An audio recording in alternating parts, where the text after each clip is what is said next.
Hello everyone, my name is Nicholas Kaczynski and I am the director of Odoo's Buffalo office. Today I'm meeting with you to review Odoo Studio, specifically version 15, to talk a little bit about some of the changes that we've made and to show you a live demo of what those changes look like. Alright, let's dive in. So, first things first, let's kick things off with an agenda. What we're going to talk about are new features. So of course we're going to get right into the meat of the conversation and take a look at some of the changes that we've made to Odoo Studio, talk about why they're important, what value they're going to add, and just goes a little bit about how they work through some images and also obviously a live demo. Then right before we actually dive into the live demo, we're going to do a overview of Studio, like a refresher, because I'm sure there's a lot of people in the audience who have not seen Studio before or who may need a refresher on how it works. So we'll spend a little bit of time walking through the basics of the fundamentals in order to get everyone up to speed before we take a deeper dive into those new features. Of course, step 3, features in action. We're going to walk through each feature that has been released in 15, and we're going to show you how it works and explain it in detail, and we'll finish the conversation up with a Q&A. All right, let's dive in. New features. The first big change that we've made in version 15 is that we've improved the way that existing fields can be accessed via Studio. So if you recall, in version 14, the existing fields were obviously in the left-hand column, as you see here on my screen, but you had to scroll down, and of course when you scrolled down you only saw the technical names of the fields, of the existing fields, which to a lot of end users is confusing. And they weren't searchable. So you had to go through and try to find or try to remember the technical name of that field, and then you'd be able to select it and drag and drop it onto the interface. Now with the new existing fields function in Studio 15, these fields show their actual field label, and also it comes with a search bar. So instead of having to spend time trying to figure out what the technical name was and drag and drop, you now can quickly search and access the field that way. It's designed to save time and prevent people from creating more fields than are necessary. The next feature, we can now easily add custom fields directly from a list view. So you can see here in the right-hand side of the screen, you have the 3 dots, and if you select those 3 dots, you'll first be confronted with a list of available fields that you can choose to make visible on this list view. And at the bottom of that, where my red arrow is pointing, you can see you can add a custom field, which when you select it, will redirect you into Studio and propose that you drag and drop a new field in order to embed it into this interface. The next improvement is to the display of fields on the list view. So historically in version 14, I'm sure you remember, there'd be a list of fields that were standard or default in the list view, which if you wanted to manipulate, you could via the 3 dots like that I showed in the image below. But now we've given users the option in Studio to choose which fields are displayed in any list view by default, and to also hide specific fields by default. The purpose of this is to optimize the user's experience to ensure that they only are confronted with data and fields that are going to aid them in whatever it is they're doing when they're looking at that specific view. That is a powerful feature that is going to help create a better user experience and avoid clutter and end users being, like I said, confronted to unnecessary data while experiencing Odoo. The next improvement is the model configurator. So here we see that we've, of course, we have this model configurator, which allows us to add a bunch of different fields while creating a new app, but we've added 2. Right now we've provided the option to add lines as well as monetary values. The ability to add lines is quite interesting, right? Because if you think about the relationship that a sale order line has to a sale order and a sale order has to a sale order line, right? That's kind of like a dual relationship that we're seeing there. And in order for that to exist, you need to have a many-to-one field on the sale order line pointing to the sale order, and of course then you have a one-to-many on the sale order pointing to the many sale order lines. And historically, in version 14, you had to manually create these relationships between tables in order to achieve the effect of the sale order line, sale order experience. But now with Studio, the relationship is automatically created for you. So when you select lines, it's actually going to create a parent object. We'll just call it record X. And then it's going to create record X lines embedded into record X, so that, right, in record X lines, that object is going to contain two fields by default. One is a description, and the second is a many-to-one field that points to the parent object, which in this case is just record X. And that is all done automatically without any human intervention. All you have to do is select the lines option. We'll take a look at how that works in our demo shortly. The monetary value just allows you to track a dollar value or whatever currency your company is operating in directly there on that object upon creation. Many-to-many, group by plus stat button. Arguably one of my favorite new features as per Studio. So if we remember the old days of previous versions, whenever you wanted to have visibility, for example, into a tag, right? We want to see all of the records with where tag contains X. We would have to create that filter. We would do some clicking and execute on it, apply it, and it would show us a list of all of those records that meet that criteria. But now we can group by many-to-manys. So what you see here is we have the same record, right? Quote for 150 carpets. And when we group by the employee, which employee is now a many-to-many or a tag field on the opportunity, it's actually going to display that same record twice underneath each employee, which helps us gain quick visibility into exactly how many records are assigned to each employee in this case, without having to force us through the filter option. So it's going to be a much cleaner experience. And in addition to that, we have the ability to drill down into the employee record, and we can create a smart button or a stat button in the top right hand corner in order to create the relationship between the opportunities and the employees whom are tagged on those opportunities. Again, we'll take a look at that in the live demo shortly. Next, as I showed you in the model configurator, we can add lines. We can also now add lines directly onto a form view of any existing record. And it works the same way as I described it before. It's going to, in real time, create a new object, and that object will consist of two fields, both description and a many-to-one, and the many-to-one will relate back to the parent object which you're dropping those lines on. This is, again, an incredible feature that is going to bring a lot of value, no doubt, to the end user. And lastly, the next big improvement is the ability to add an avatar on a Kanban view. So everyone loves the ability to pull images onto the Kanban view and to bring more life to the Kanban card. Now you'll be able to do that by selecting Add an Avatar, and this will give you a drop-down option to select any avatar associated with any res.user, res.partner, and employee, hr.employee record that may be associated to that object.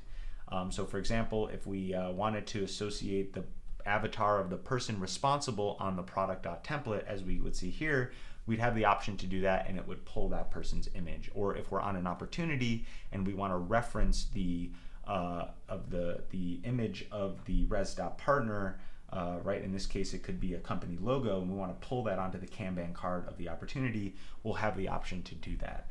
We'll go through this shortly in the demonstration. All right, let's jump in. So as mentioned in my agenda, we're going to start things off with a quick Studio refresher, and then we're going to take a deeper dive into the new features. All right, so what you're looking at is my Odoo environment. I've installed a few different apps. We're operating in version 15. For those of you not familiar, right, there's a few different apps here, and we can of course click on the apps icon and go and see that there are many more apps. But let's break into things. So I'm going to go to into CRM. Let's open up a record such as this quote for 150 carpets. Now, let's start with a refresher of Studio. So by clicking on that little toolbar up top, and for those of you who did not see it, let me pull back. This right here is going to take you into Studio. So you could be looking at any record, right? I'm looking at an opportunity now. It could be a contact record. It could be across any view. And when you click that, it's going to bring you into your Studio menu. This is a tool that you could make accessible to all users. Maybe not the best idea, but most operations are going to make it accessible to system admins or any other user in the organization responsible for having the access rights to modify the environment.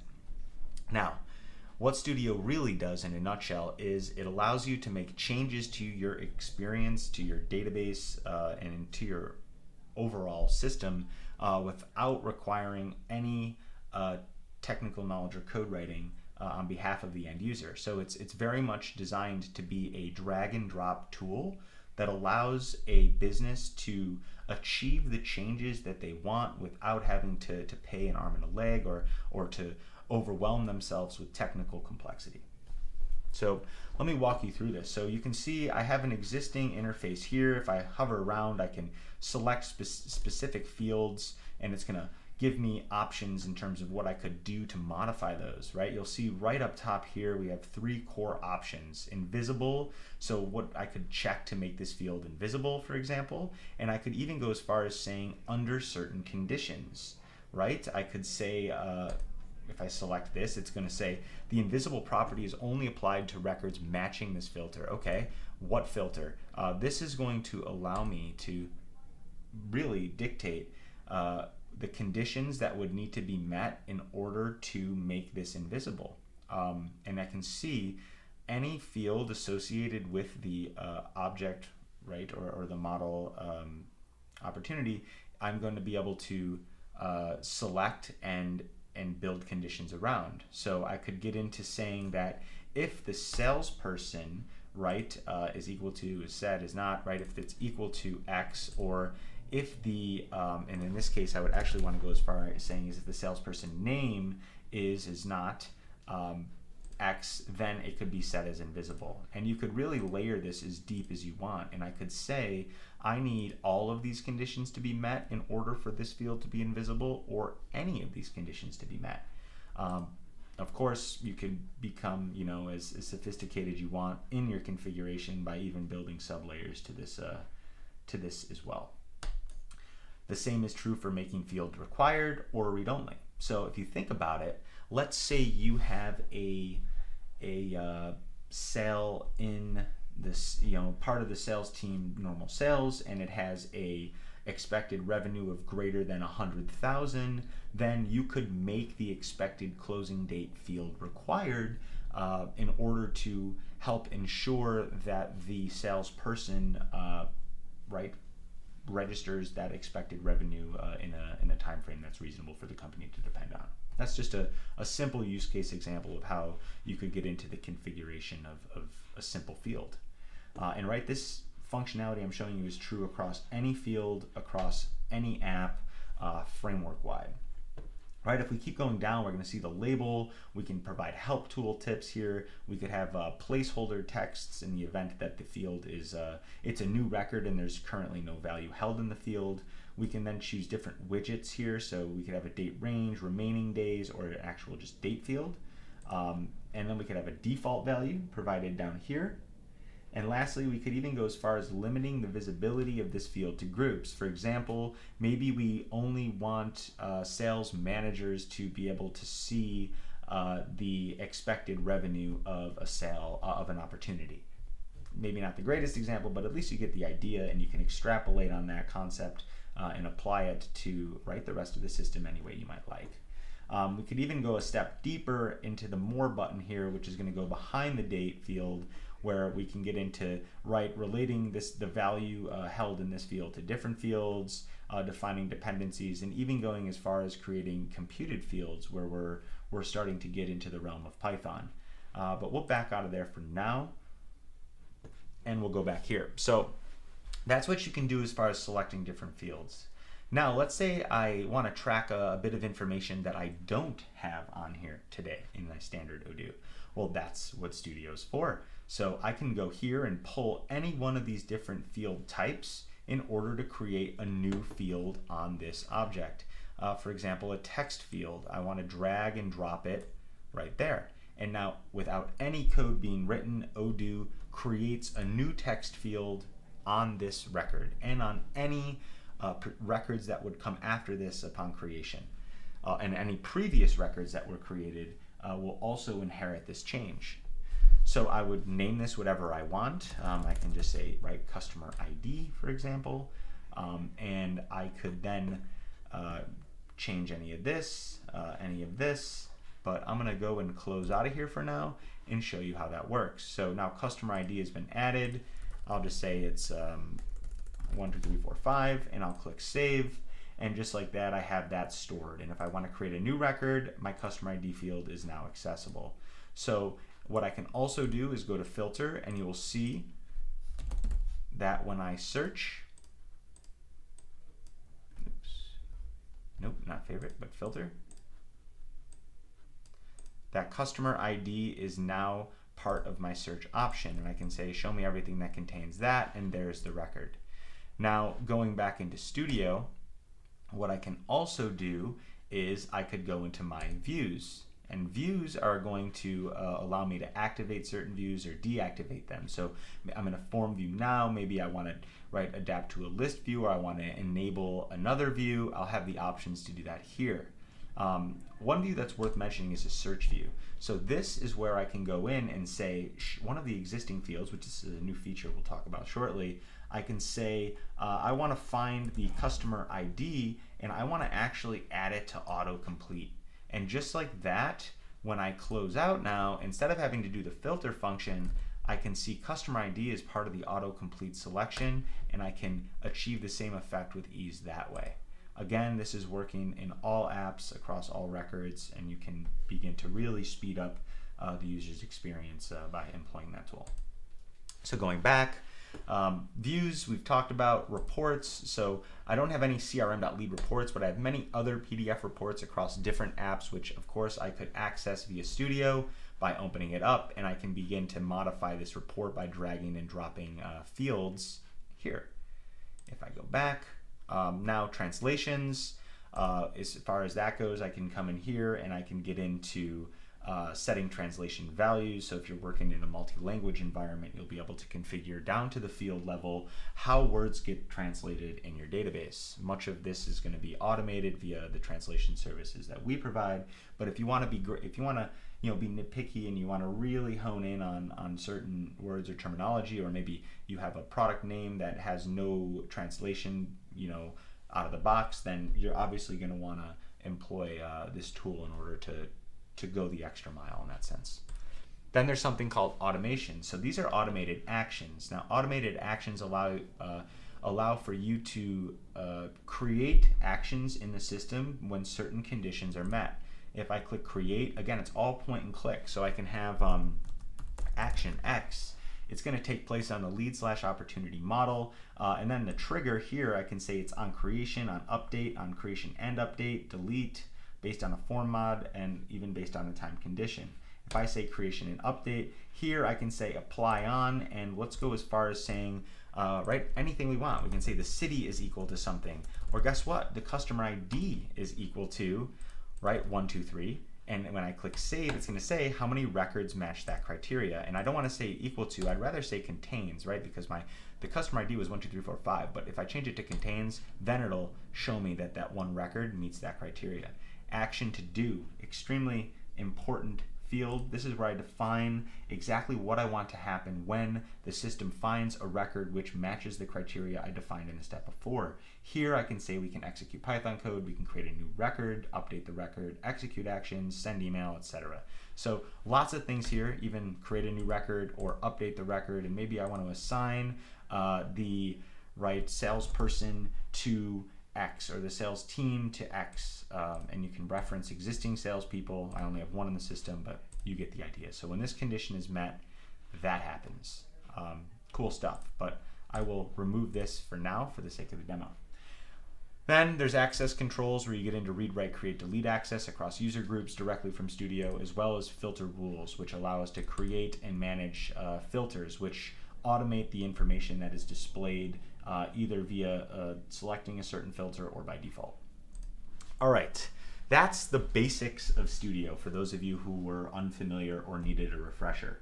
But now let's jump into the new features. So the first feature I want to talk about is the existing fields feature. So I'm going to actually go into here, and when I open this up, you'll now see how when I have all my new fields up here, but I have all my existing fields here. So all the different fields associated with this object are accessible to me here. I don't have to remember their technical name. I can now count on the label in order to find them. So if I want to pull, for example, the activity state, I can then obviously pull that information with just a few clicks. So it'll show me everything that matches my search criteria, of course. And then I can drag and drop as needed. All right, the next feature I'd like to show is, let's go into a list view for all of these opportunities, and I will show here how you can select these three buttons, and we can easily add any fields we want to the display, or we can remove things in order to reduce that clutter. What I can also do is I can add a custom field directly from here by clicking this, and it will immediately pull me to Studio and propose that I begin to add my custom fields, which I can drag and drop into any layer that I see here.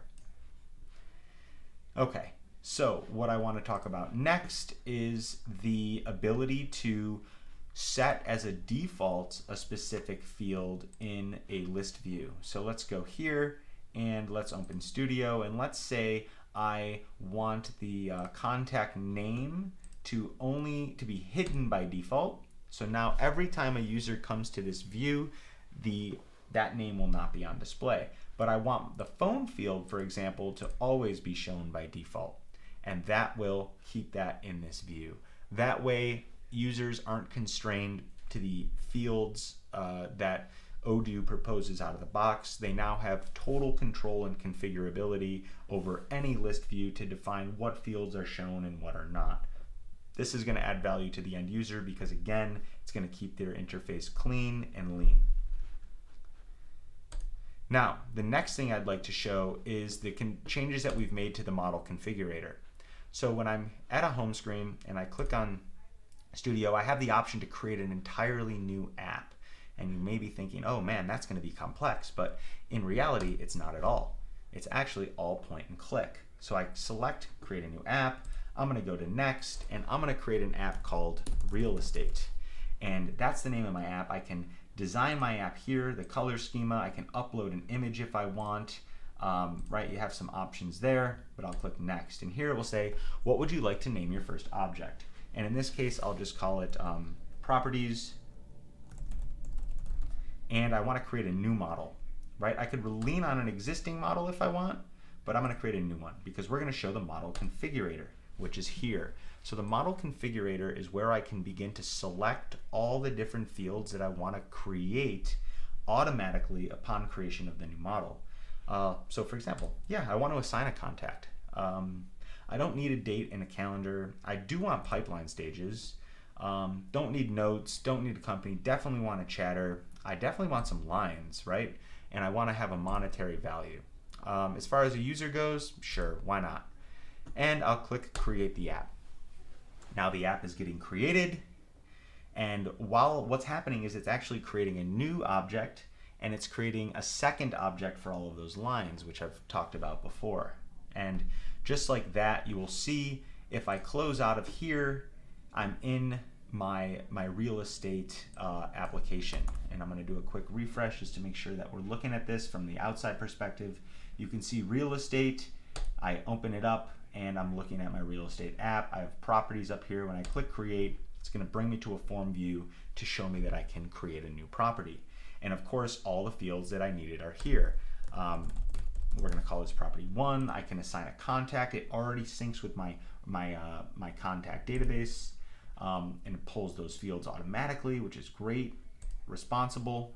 Assign that user with the avatar. I have my value, and I even have my lines, and I can add a new line here. And you'll see, right, we created a new model here called X properties, and when I hover over this, you'll see the relation to this line is actually X properties line, so it's a different model. This model contains the description field and the many-to-one field, which points back to the model X underscore properties, which is the model of the form view that we're looking at now.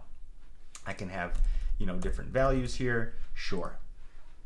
Okay, so that is cool stuff. That's the ability, that's the new model configurator improvement. So now we have these lines, and of course, even you can go as far as using Studio to modify the lines as well. We can click Edit List View, and I can go in and I can see any of the existing fields associated right here, including the specific property ID that each of these are associated to, which both are property 1.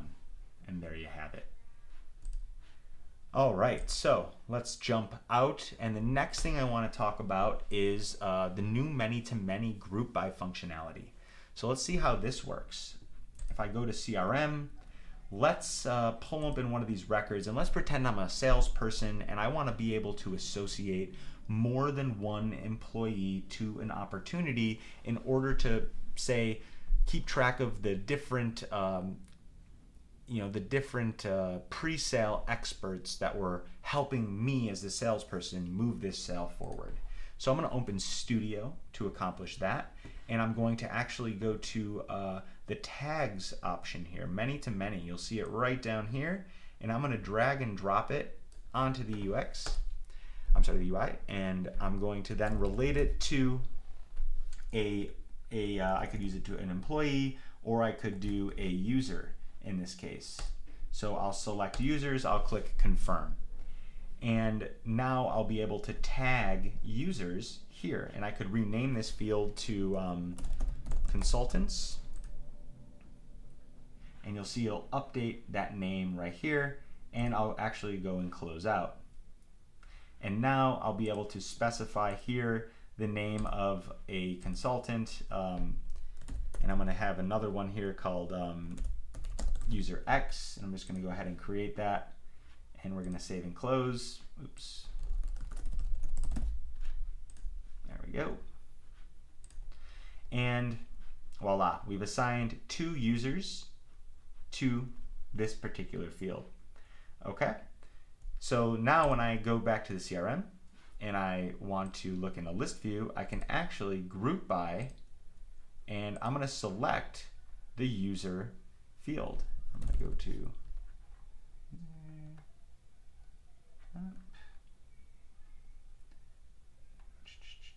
it's not user, it's consultant.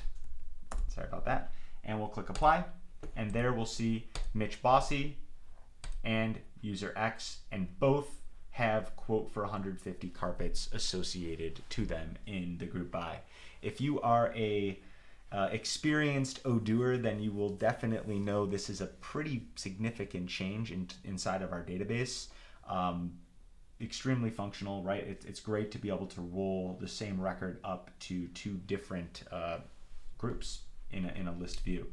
Or of course you could also change it over to a Kanban as well. Now going forward, the other thing I want to show is the creation of a stat button. So when I go to users and I open one of these users, if I want to associate up here all of the opportunities which this user is tied into, I can most certainly do so by giving it a label, choosing an icon, and then going down and, for example, all the way to the bottom, I will find, or actually it's 797, but I'm going to do X underscore just to find the model I'm looking for, and it would be properties down here, but actually I don't want that. No, it's opportunities. So X opportunity would be the model, and it's here, X Studio Consultant, confirm. And now this will show me all of the opportunities that this user is associated with, and I can see there's one, and I open it up, and it's going to take me to the quote for 150 carpets. If I go back to the other user, I'll see they too have one, and it will take me to the same exact opportunity, the quote for 150 carpets. So this should give you an idea of how the many-to-many functionality with inside of Odoo has changed, and with this simple example, you should be able to extrapolate and think about all of the different use cases to which this can be applied to. All right, moving forward. Now, I want to show you how you can add the lines field directly to an existing opportunity. So I have lines here, but you can also select Studio, and I could achieve the same effect here by just selecting the lines option and dragging and dropping.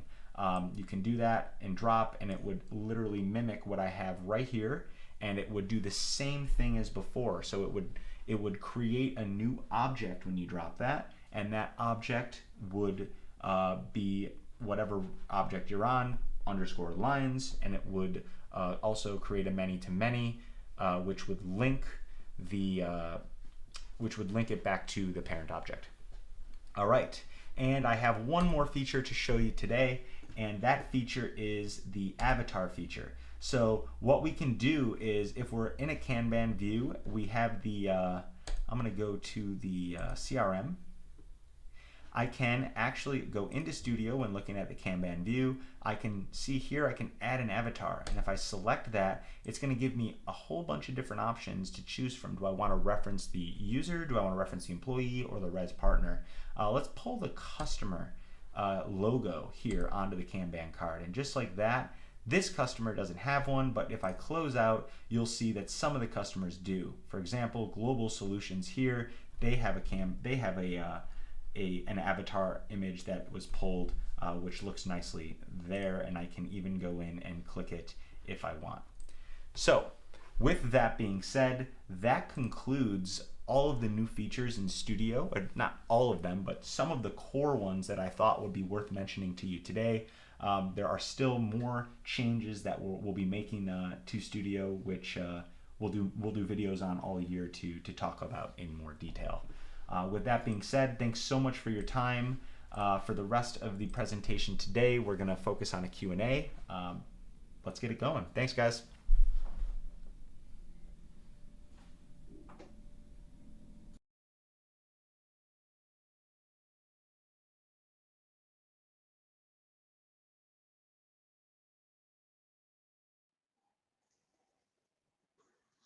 Hey guys, welcome to this Q&A session. I've got Nick here with me, and we're going to dive into some of the questions that everyone was posting in the chat, and we're going to go right into it. We've got a good chunk of time. My name is Matt as well, if you want to hit me up in the chat.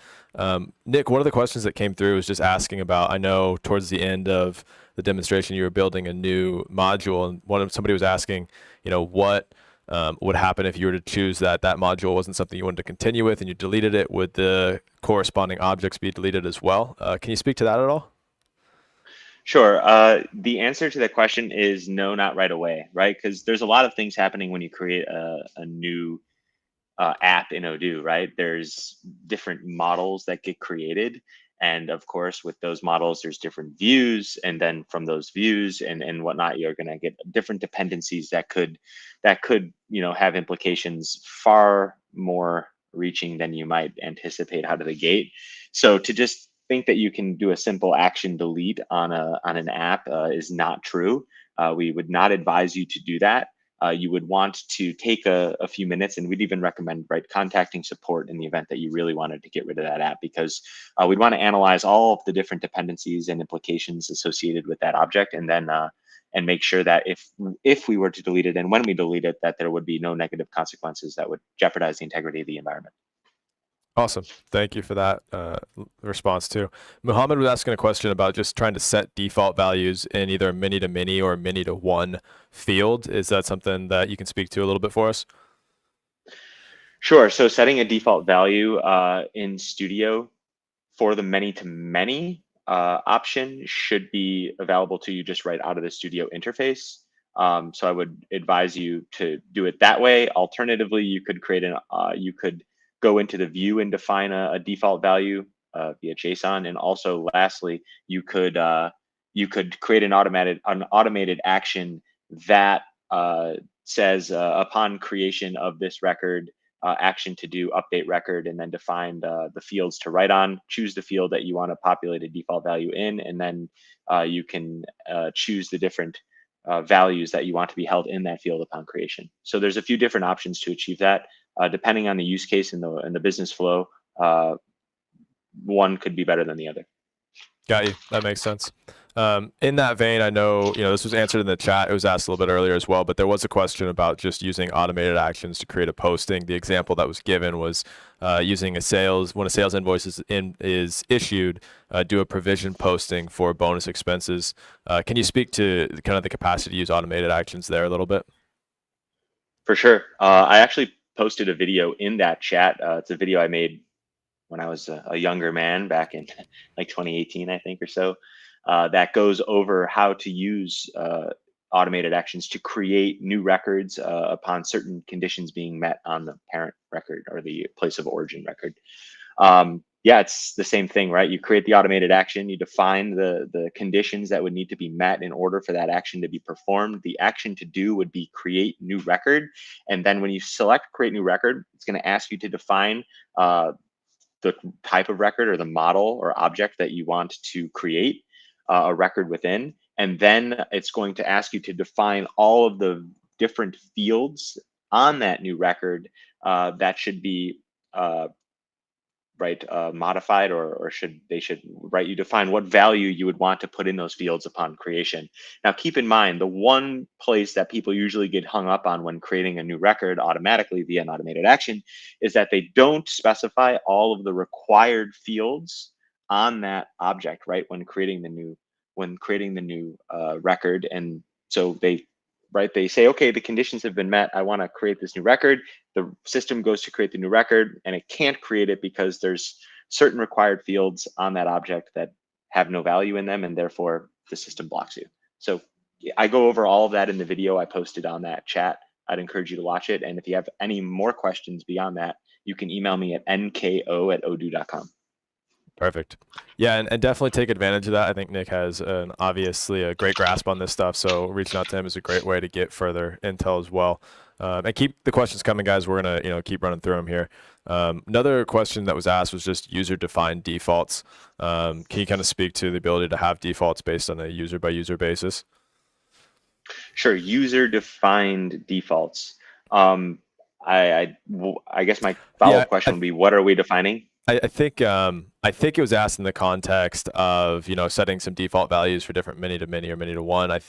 As I understood the question, I think it's the ability to then have those be user-defined defaults there. But if that, Swasti, if you wanted to expand on that, we can try and get a little bit more of an answer to you as well. While we're waiting, Swasti, on that, one of the questions that's being asked here is whether smart buttons are triggering lines of code in the system. I don't know if you can speak to that, Nick, at all. Creation of smart buttons. They are a smart, right? It's modifying a view. So the smart button is essentially right on the form view. It's if you go with Studio and add a smart button, and then define what you want it to relate to. And then you go back into your views option. When you're in Studio and you're in debug mode, you'll see that there's an option to access the view. You'll see that there's now a view which has like Studio customization as part of its name. And that view is going to show you the code that was written automatically in order for that new smart button that you just created to function. Got you. We've got a question too about the ability to update Odoo versions when using Studio. Can you speak to that at all? The context that's provided is that someone's told to really never touch Studio except in your test system, as it can't be updated. I'm thinking more it's updating systems that have Studio in them. Yeah, well, there's a misconception there, because you absolutely can use Odoo Studio and take advantage of upgrades and updates that are provided by Odoo. And that's covered in your basic support pack, assuming there's no custom lines of code written by something or someone other than Odoo Studio. That's what's important to realize. So you absolutely can use Odoo Studio in your normal environment and expect that any of the code generated by Studio will be eligible and covered under support when doing an upgrade or an update. However, it's important to know that if you're writing custom code in conjunction with actions that you have created by way of Odoo Studio, right? You're actually writing code on top of that. That custom code that you've created is not subject to being updated or supported by Odoo, and therefore that's where you're going to start to have to be a little bit more thoughtful when approaching an upgrade or an update, in order to be mindful of that custom code you wrote, and to make sure that it gets pushed into the new version, because Odoo will not be responsible for that as part of our standard offering. There are different offerings that we have specifically when it comes to maintenance of that custom code that we can look at, but important to keep that in mind. Yeah, that's an important clarification. Thanks for that, Nick. Jose asked a question about the ability to associate the new lines feature to records with another object, the example of being products by default. So you want to, yes, that's, there's a field type called one-to-many. So you open Studio, you'll see add new fields. One of the different field types you can add is a one-to-many. You would drag and drop the one-to-many on the record, and then that will allow you to link it to a project, to a product. However, there's something that needs to happen behind this initial configuration in order for the product option to be accessible to you. And that is, you need to create a many-to-one field on the product in order to assign it to, a many-to-one field that points to the record which you want to drop these lines on, right? Because in order for that relationship to exist, there has to be a many-to-one on one end of the spectrum, and then the one-to-many will display all the records which have that record held in the many-to-one field on the other side of the equation, if that makes sense. Again, a little bit more complicated of a question. Probably makes sense to talk about it offline. You can email me at nko@odoo.com. Perfect. Thanks again. Yeah, and I think great answer to it. Definitely reach out to Nick if there's further clarification. Another question that was asked is just for a one-to-many field, what widget would be better or best for a tree view? Can you repeat the question? Yeah, so the question is asking for one-to-many fields, if there's a widget that would be best to view kind of in a tree view. There's a bunch of different options available to you. And to be completely honest, it's going to depend on the business case. There's many variables you'd want to think about when determining what's going to be the best option. How does it, what user experience are you looking for? How are your users accessing the data? What other fields are going to be displayed in that view? If it's a really busy view already, you might not want something that's super boxy. You may want to keep it more lightweight and straightforward. I personally don't have a favorite because the use cases are far and wide. So it's going to really depend on its situation. Got you. But I encourage you to install a trial and test the different views. There's no harm in that, and have fun and let me know what you end up settling on. Got you. There's a question that was just asked whether or not it's possible to add a field in a list view and then make it possible to change massively, or I think, all at once, change many records. Is that a capacity within Odoo Studio's wheelhouse? So if I understand the question correctly, you want to be able to look at a long list of records in list view, and you want to be able to batch action update a specific value held in a field on a list view. And the answer to that question is yes, you can. Just pull up in the list view, select all the records that you want to edit, and then when you do that, just select the specific field on any one of those records that you want to edit, and Odoo will prompt you and say, hey, be aware you're editing records in mass. Do you want to do this? And you update the value that you want to hold in that field, and you click OK, and it will execute the change. Awesome. Thanks for clarifying that and kind of speaking us through it. Another question here is asking why one-to-many domains don't support XML. I don't know if you could speak to that a little bit for us. Why one-to-many domains don't support XML? That's a question I want to answer offline. I don't have an immediate answer right now. For sure. And again, so if you email me that, I'll get you the answer. Yep. And that email, guys, is nko@odoo.com again. Let me see. Let's scroll through and see if there's a couple questions here. And if you guys have any further questions, I keep dumping them in the chat. We've got time to dive into it and definitely want to. Let's see. One of the questions I don't know if we got to was whether a text field could be changed to a minitoone using Studio. No. At this time, Odoo Studio does not allow for field types to be changed. The reason for that is because all sorts of dependencies, right, exist when you create a field, right? There's what happens, for example, if you create a many-to-one field on a record X, and then you want to, right, on the other side of that, you want to have a smart button that's going to show all of the records associated with that parent record, and then you change the many-to-one field to a text field. Now, what happens in the other record with that smart button, right? What is the smart button to do? There's no longer a many-to-one field that stat button or smart button can look at to aggregate all of those records, and kaboom. So, right, you have to be aware of, right, what the implications of a change like that are and how it can impact the integrity of the environment. So it would be advised that you just archive that field and you create a new field to make the change. Got you. Yeah, thanks for that best practice recommendation as well. That'll be helpful, no doubt. Another question that I wanted to dive into here. Let's see. What do we have here?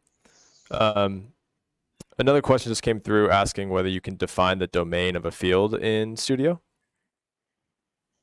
Define the domain, yes, you can.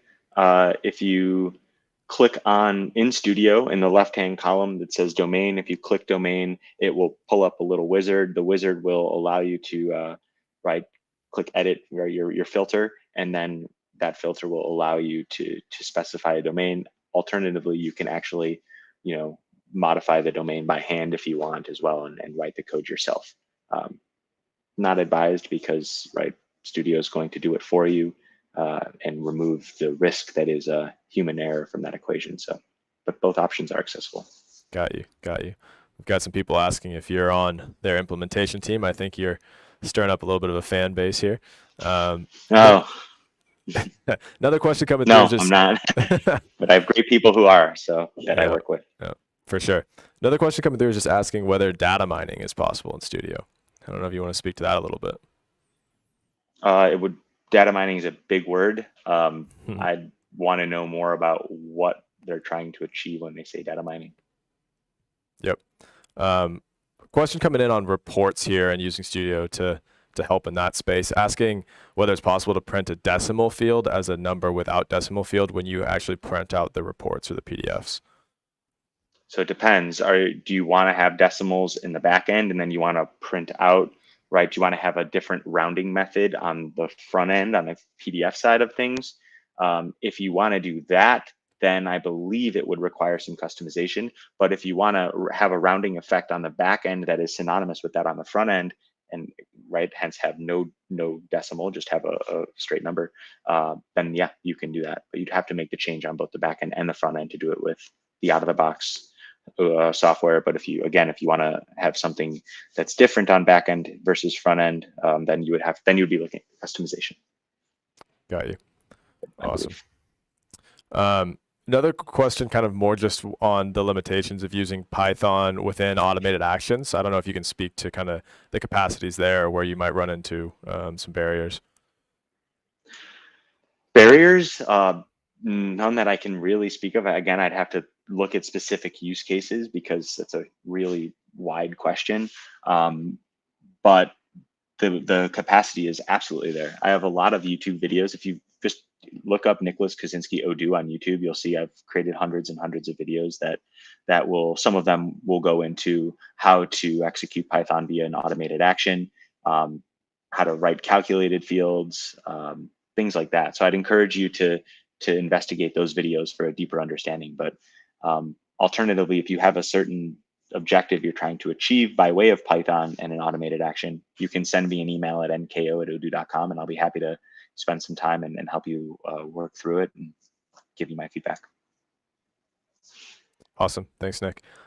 Question has been asked a couple times. Just what is a super many-to-one field? I don't know if that's something you're familiar with or can speak to further. A super many-to-one field? Correct. Yeah. Version 16. No, I'm just joking. I'm not familiar. That's something I'd have to research. Got you. We've got Mohammed's asking a question whether you're able to edit wizards using Studio. You're not able to edit wizards via Studio. You would have to go in and actually, right? You can add the field to the object via Studio, which will create the field right on that object. And then once you have the actual technical name of the field, which Studio creates for you automatically when you drag and drop it, then what you can do is you can click, make sure you're in debug mode, click edit view, pulls open the XML of that view, and then you can edit and manually enter the code to edit the wizard that way. Be careful when you do that if you're using standard Odoo, because now you're writing code and now you're falling outside the bounds of what's supported and what's not. Just a heads up, it's absolutely possible to do. Again, I think I have a few videos on YouTube that detail how to do it, but the best practice, again, it's a delicate balance between having all the flexibility and also making sure that your environment is protected, right? As if you're a technical person, you want to go exploring, that's awesome, but at the same time, make sure you're cognizant of the long-term implications that this exploration might have on the integrity of your environment, because there's always risk and there's always reward, and they just make sure they're in check. Yeah, that's a great point. Yeah, and like Nick's been saying, a lot of these questions, it's going to be a case-by-case basis what the best practice is to do. So again, reaching out to him at nko@odoo.com or anyone on his team, they're all really strong over there, so that'll be helpful as well. Another question was asked just about in V15, whether it's possible to add fields on the pivot that are under the menu under the menu reporting, as in reporting in invoices or sales, whether you're able to add fields onto that pivot view. Under the measures column? Yeah, I think the question is being asked if you go into an app and click on the reporting section of it specifically and click into a specific sales report, whether you could then add fields to that pivot. To that pivot. Mm-hmm. Well, yeah, and a sales report. It's a good question. I do not believe so. If you're just looking at a standard object like sale.order and you add a field to that object, then of course that new field that you've added is accessible by way of the pivot. But the reporting table and those views, those are custom views. So it's a gray area. Email me offline and let's take a look at your use case, and I'll be able to give you a much more precise answer, because my brain is trying to find a way to make it happen, but I'm not sure if the way that I find will align with what you're trying to achieve. So that's why I say email me and we'll talk about the specifics then. Yep, that's a great point. Yeah, and keep the questions coming, guys. We'll keep answering as many as we can, but certainly lots of them may end up being things where it's best to speak to somebody one-on-one about that specific scenario. Another one that came in here is just asking if there's an ability to rerun the startup wizard for creating an app to activate extra options. And the reason for that question is that for getting a particular view in that and how to add that view after having created the app. So you want to create an app, go through your startup menu, click configure, create the app, then at some point revert back to the startup app and choose to add more of those standard fields. Great question. I'm going to go ahead and say no, because I suspect that if you can add fields, then you could also deselect fields. And if you deselect fields and there are existing dependencies in place because that app has already been created, Odoo might try to then delete some of those fields, which could, again, as I've explained earlier, have implications in terms of the integrity of your environment. So my gut tells me no, but to be completely honest, I don't have a definitive answer. So please email me. But yeah, I hope that answer satisfies. Yeah, for sure. That's a good place for us to wrap. We're running out of our time here. So if there are further questions or specific answers that you want to get more details on, again, Nick's email is nko@odoo.com. Definitely reach out to him. And if there are further questions, there is an extended Q&A link in the chat. Go ahead and hop in there. Thank you, Nick, for putting this together for all the time. Thank you, everyone, for being with us. And I hope everyone enjoys the rest of their Odoo experience. Have a good one, guys. Yep. Take care.